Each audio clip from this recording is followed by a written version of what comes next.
पाण्याला कधी कोण नाही म्हणतं का?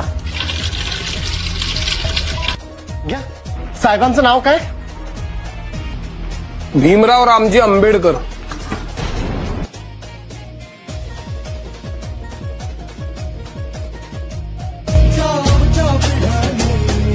गुलामी